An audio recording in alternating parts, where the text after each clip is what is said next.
Hey guys, what's up? Darcy here at 6 Strings 9 Lives, back for a CD vinyl update.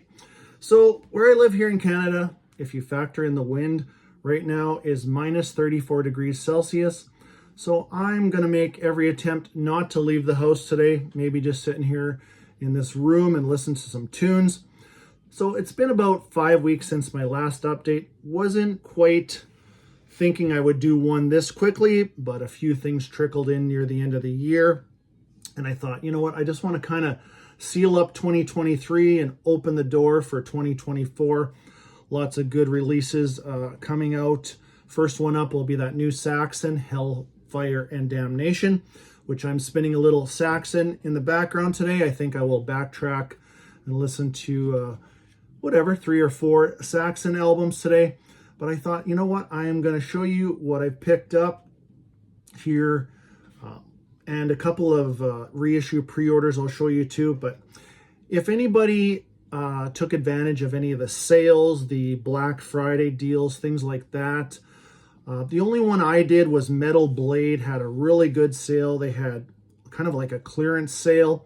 Some vinyl was even $5 US, $7 US, you know, $12, $19. Really good deals. So I did pick up a few things. I picked up a few things for a friend of mine, and then I picked up a couple extra just to have for maybe giveaways or, you know, send to a friend. Some really good deals, but I was shocked when this one came in.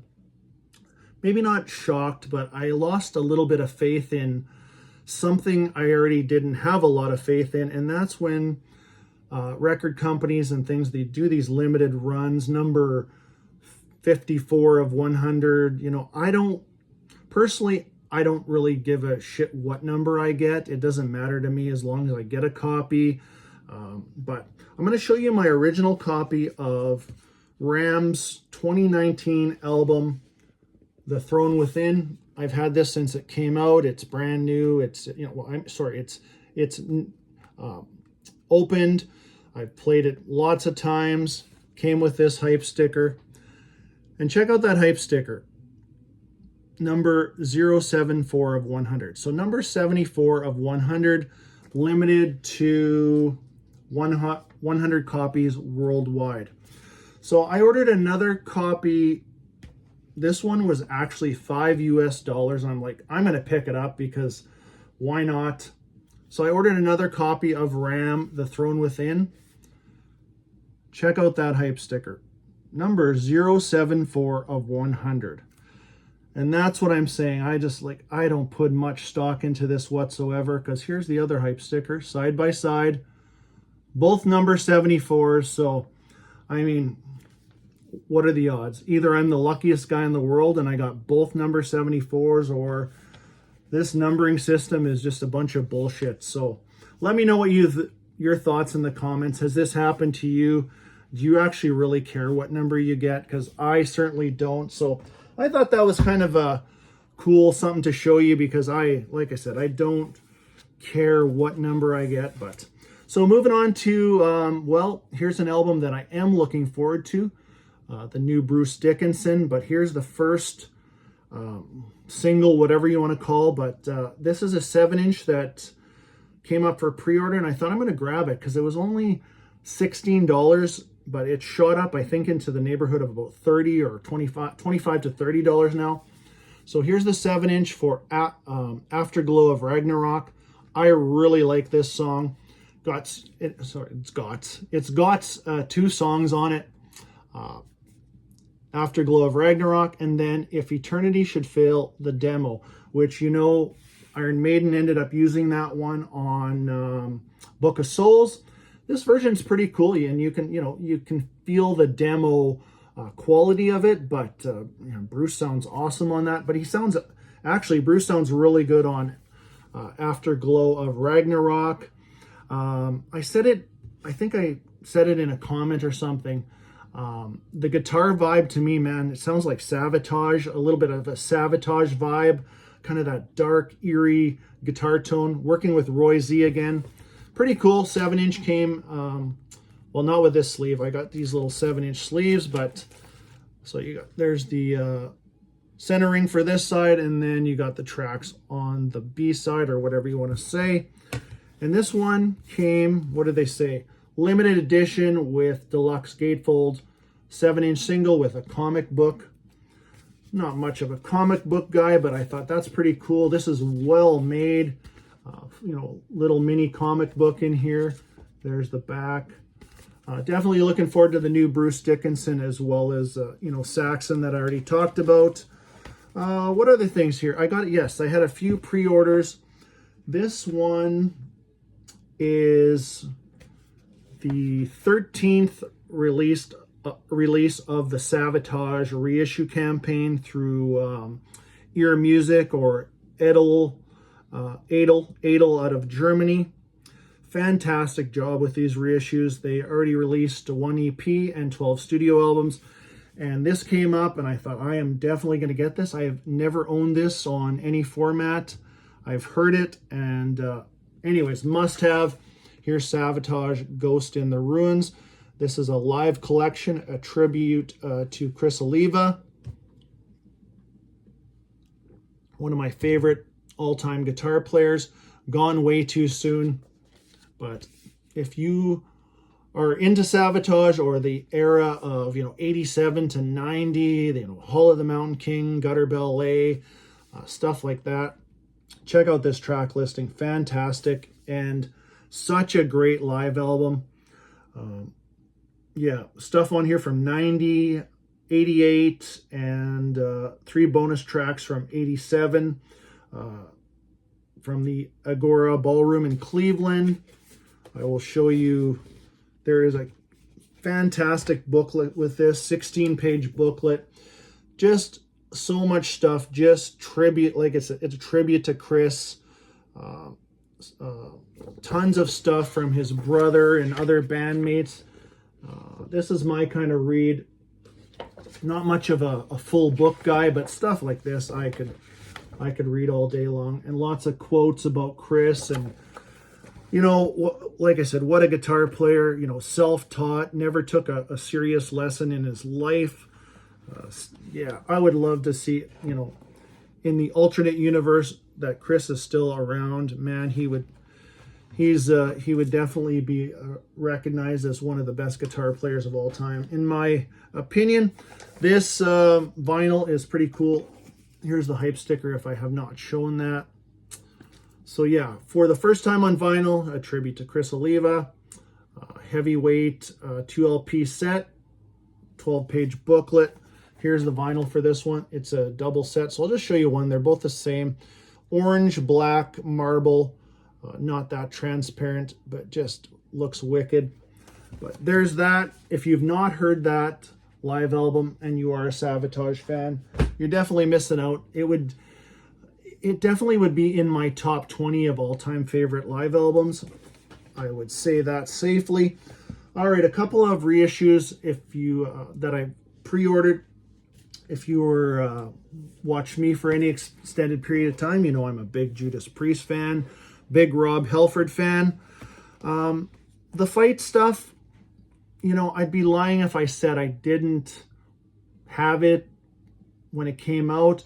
But the fight stuff didn't age as well for me. I'm not really into the, you know, that groovy stuff as much as I am just, you know, traditional metal. So when Rob went back and, you know, well, he left Priest and then he formed just Halford, came out with the album Resurrection in 2000. Great album. But I saw these come up on a place called Vision Merch. So what I have is Halford's second album, Crucible, from 2002. Definitely on par with Resurrection. Probably heavier, I would say. Definitely heavier. There is some heavy stuff on here. Here's the back cover. Anyways, love this photo of Rob. They had a t-shirt with this, and I'm kind of regretting not picking that one up. But here is the gatefold. And this came out on Maniac Visions Records. So that's basically Rob's own label, I would imagine. But yeah, if you've not heard any of the Halford stuff, Resurrection would be The first one I would say go check out. It's just a continuation of Painkiller in a way to me. These are the albums that should have came out in between 90 and 97. Yeah, check them out, but heavy album. Go check out the tracks. Betrayal, awesome track. And the other one, super heavy, Wrath of God. I forget what was the lyrics. I wrote it down as white swords of blinding razor light. You know, just high-pitched screams by Halford. Probably some of the heaviest stuff he's done. But yeah, great reissue. There is 2 inner sleeves. I will show you them both. And these came in multiple colors. I picked up the black. There was other versions, but here's one inner. Lyrics on this side. And picture of just Rob himself. And lyrics on this side. And both vinyl are the same. I'll just show you one, but this one's pretty cool. It's got a kind of a bullet built center ring. But I would say those first 2 Halfords are must-haves. This one, I'll show you next. Would I say must-have? You know, if you're a fan, like a diehard like I am, you're going to pick this up anyways, but it's not as good as the first 2. But this is Halford Made of Metal. So this one happened years after, not years and years after, but 8 years. This is 2010. So this happened in between or after Priest's what album am I talking? Nostradamus, sorry, drawing a blank there. And then they had the live album, and then Rob went and did this one. Working with Roy Z again, Made of Metal. This one's more of a mixed bag to me. That's how I would describe it best. You know, got some cliche lyrics in here, you know, kind of some goofier stuff, some goofier sounds, but still not bad at all. Here's the gatefold. If you want a couple tracks to check out, but like Undisputed, the lead-off track, when I'm talking about goofy lyrics, is it's pretty bad. It's not that great at all.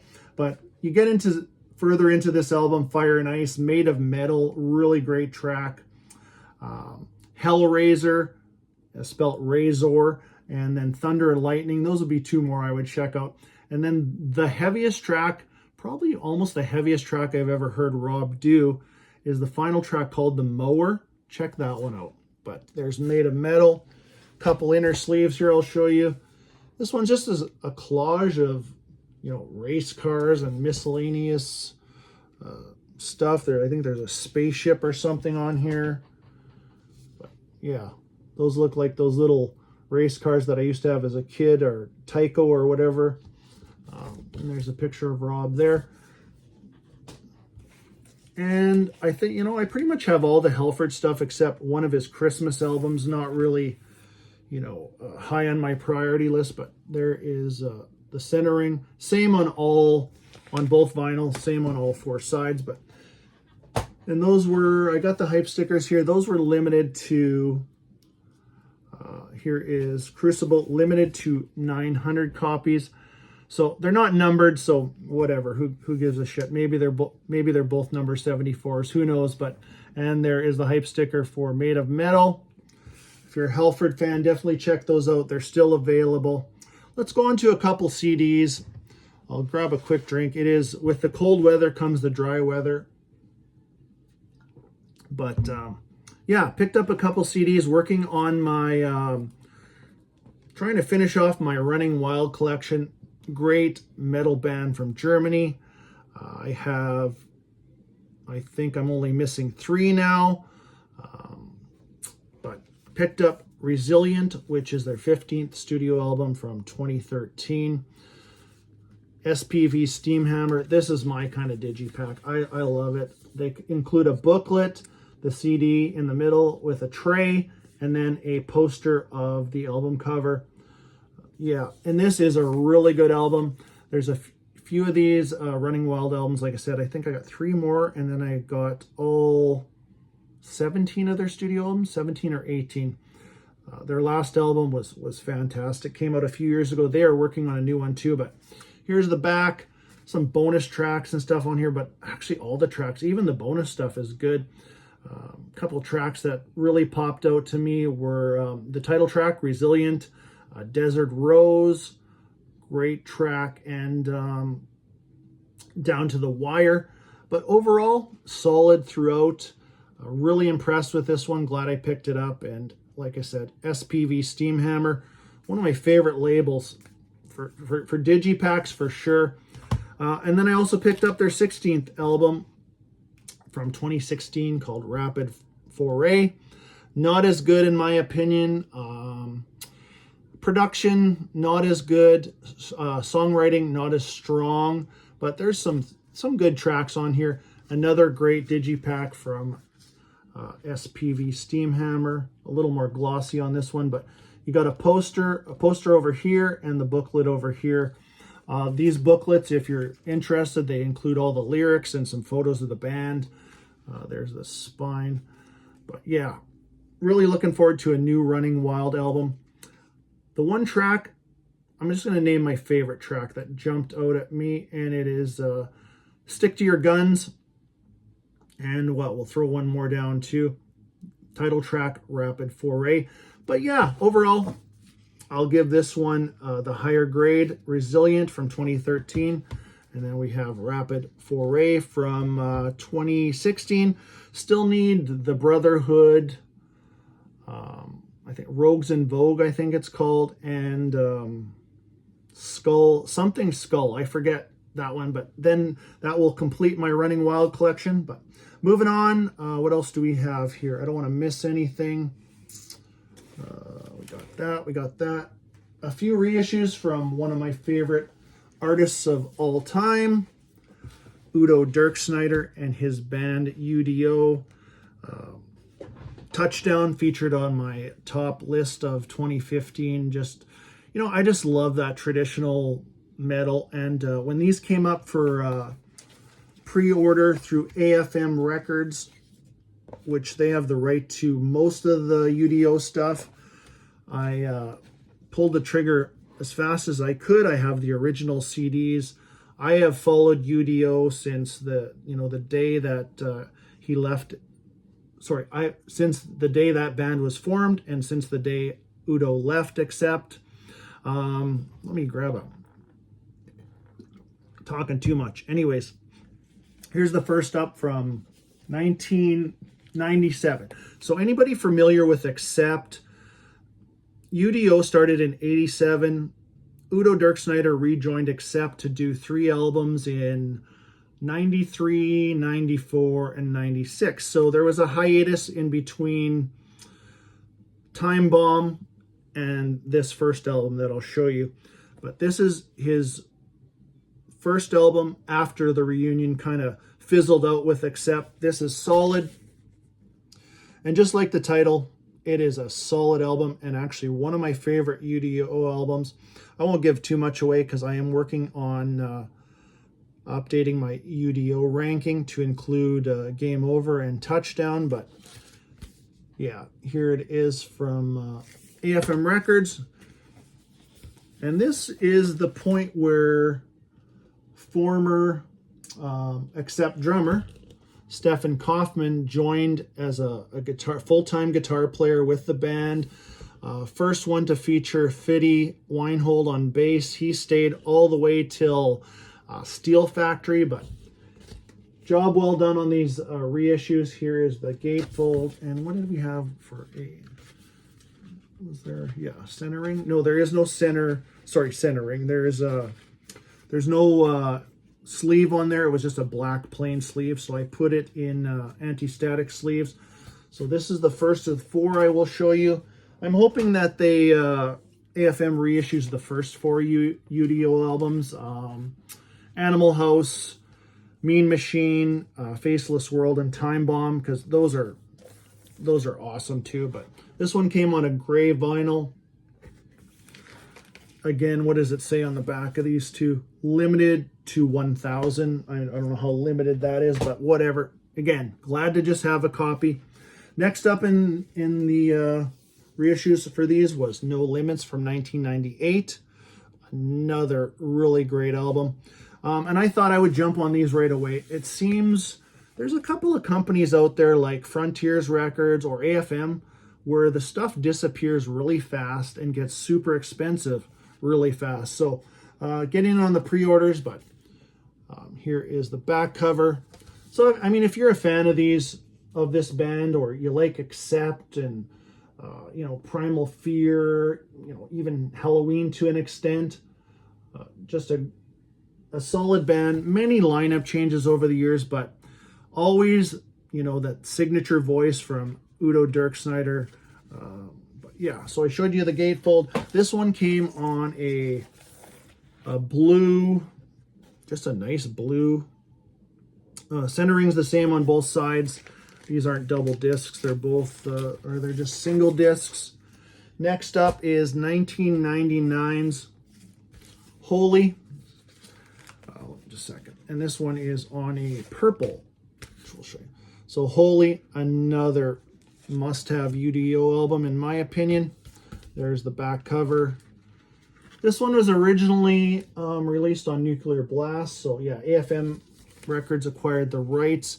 If you're looking for this one on original CD, it's super hard to get. But yeah, Holy, pretty much, I think the same lineup. Like I said, there's lots of lineup changes. I'll cover that off in my ranking. And here is a very nice purple vinyl on this one. All center rings, and actually all four of these are the same. So that was 97, 98, 99. So banging out the albums one after another. And then, if I remember correctly, that was right around 2000, 2001. Udo had a health scare. I think he did have a mild heart attack, if I remember correctly. And there was a bit of a gap, probably one of the biggest gaps they've ever had in recording. So 99 was Holy, and then we didn't get this one till 2002. This is Man and Machine. Not a great cover. There's a few cheesy covers, but I don't care. I still love it. It's just metal to me. So yeah, Man and Machine. Who do we got? Still Fiddy in the band. Stefan is still, and Stefan Kaufman does a lot of the production too for UDO, and is still involved with the band to this day. Here's a collage of the band. And this one, well, yeah, I won't say anymore. We'll save that one for the ranking. This one came on a white vinyl, and like I said, these are all limited to what did I say, 1,000, 2,000? Doesn't matter, but this is on white vinyl. I don't have a lot of white vinyl in my collection, probably only have about 3 or 4, but really good to get those UDO reissues. Those I couldn't even tell you if they were ever issued on vinyl in the first place, because the first 3 that I showed you there originally came out on Gun, and pretty much anything on Gun nowadays has been other companies have acquired the rights and reissued them. But 2 more to go, wrap this one up. If you watch my channel, I recently did a Metal Church ranking. Love Metal Church. I will pick up anything that they put out, including this originally came out on CD, and then it came up a year later on Rat Pack Records. This is the Best of Mike Howe, 2016 to 2021. Yeah, rest in peace, Mike Howe. Just a great vocalist. But so what this is all, it's obviously a compilation, and this is the Best of Mike Howe from Rat Pack Records. So I should make that clear. It doesn't include, the early favorite albums like The Human Factor and Blessing in Disguise. This one contains 4 tracks from 11 or XI. It includes 3 tracks from Damned If You Do, and then it includes 2 tracks from their compilation set that they put out in 2019 called From the Vault. So it includes 2 tracks from there, Dead on a Vine and For No Reason. So yeah, it's really just the best of Mike's reunion with the band, I guess you could put it that way. This one here is a cool picture, a couple pictures of Mike right here. And this one, yeah, I love this one. Gone way too soon. It's a tragedy, but you know what? Mike will live on through his music. So there is the sleeve for that. And this vinyl is pretty cool. I don't even know what they called it. Like a smoked something. It's got these smoky swirls in it. Couple different colors, black. I don't know if the back is, kind of looks brownish through here, but yeah, like I said, anything Metal Church, I'm picking up. And this is a good, you know, if you want just a snippet of the past couple albums that Mike was on, that's a good snippet of what he did. And to wrap this one up today with one of my favorite thrash bands that I've really, you know, poured a lot of time into over the past 5 years, and that's Sodom. Again, one of those bands I will pick up as much as I can, still hoping for some reissues, but this is their latest EP called 1982. The track 1982 first appeared on their 40th anniversary. It was, I think, the only new track on there. 40th anniversary remakes. They redid a bunch of tracks. If you haven't checked that out yet, go check that out. 40 Years of Hell or whatever it was called. Fantastic. But here's the tracks. There is only, what do we got? 5 tracks on here. There is a remix of 1982. I like both versions. There's not a lot of difference in them. And then we go way back, and they redid Witching Metal, Victims of Death, Let's Fight in the Darkness of Hell, and Equinox. Yeah, just great Sodom. I am looking forward to them doing a new album that should be out in 2024. Fingers crossed.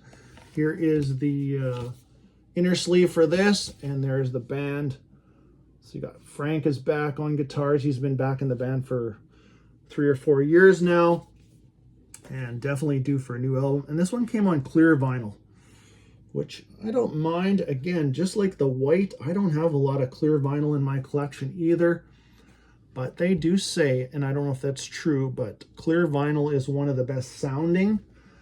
I don't know if my ear is trained that good to tell you yes or no on that, but definitely happy to get some more Sodom in my collection. And I think that wraps it up for today. I am going to definitely, I keep saying definitely. Well, I definitely will do some sort of, I'm going to do a little bit more on the reviews this year of new releases. I know I won't call them really full-blown reviews. I will try to get them out as quickly as I can, but I don't want to just slap up a review after listening to an album once. So the first one I'm going to try will be the Saxon album, but I want to give it some, you know, I would rather call it initial thoughts than, you know, a full-blown, you know, review, if you know what I mean. But I just don't like those reviews that, you know, oh, this is the best thing they've done since this. They've done this. And I just think it's a bunch of fluff. It's a bunch of bullshit. So